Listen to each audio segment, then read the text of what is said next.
যোৱাকালি Nlfbৰ ওপৰত যি বাতৰি ওলাইছে এই বাতৰিৰ ওপৰত মই অলপ স্পষ্টকৰণ দিব খুজিছোঁ যে Nlfbয়ে সাৰেন্ডাৰ হ'ল Nlfbয়ে আত্মসমৰ্পণ কৰিলে বিভিন্ন মানে বাতৰি আমাৰ সামাজিক মাধ্যমত আমি দেখিবলৈ পাইছোঁ কিন্তু বাস্তৱত Nlfbয়ে সাৰেন্ডাৰ হোৱা নাই Nlfbৰ পৰা এজন লিডাৰ উপসভাপতি তেখেত বিবশ তেখেতক আমি আজি 6-7 মাহ ওপৰত 6-7 মাহৰ ওপৰত আমি আগত আমি তেখেতক বহিষ্কাৰ কৰা হৈছিল তেখেতে আমাৰ সংগঠনৰ কিছুমান সংবিধান ফলো কৰিব নোৱাৰাৰ কাৰণে তেখেতে নিজৰ মান সম্মানটো বজাই ৰাখিবৰ কাৰণে কেইজনমান নিজৰ ফেভাৰ লৰাকেইটাক লৈ নিজৰ ঘৰতে মানে শিবিৰ হিচাপে পাতি আছিলে কিন্তু তেখেতে যোৱা খেক মুহূৰ্তত যোৱাকালি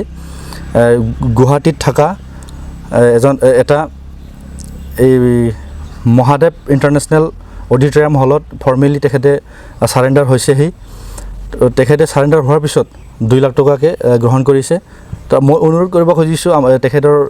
তেখেতৰ লগত যোনে যোৱাকালি আত্মসমৰ্পণ কৰিলে তেওঁলোকে যাহাতে এই 2 লাখ পইচাটো লৈ নিজৰ ভাল এটা কামত ইউজ কৰে সেইটো মই তেওঁলোকক কামনা কৰিছোঁ কোনোবা বখ সাৰেন্ডাৰ কৰা দ্যাট মিন্স Nlfb সাৰেন্ডাৰ কৰা এইটো নহয় কোনোবা ব্যক্তিয়ে সাৰেন্ডাৰ কৰিবলৈ গৈছে কিন্তু Nlfb সংগঠন হিচাপে আমি সাৰেন্ডাৰ কৰা নাই আৰু মই এইটোৱে স্পষ্ট কৰি দিছোঁ যে আজি এই মিডিয়াৰ থ্ৰুৱেদি যে Nlfbৰ সমস্যাটো যেতিয়ালৈকে সমাধান নহয় তেতিয়ালৈকে Nlfb হিচাপে থাকিব আলোচনা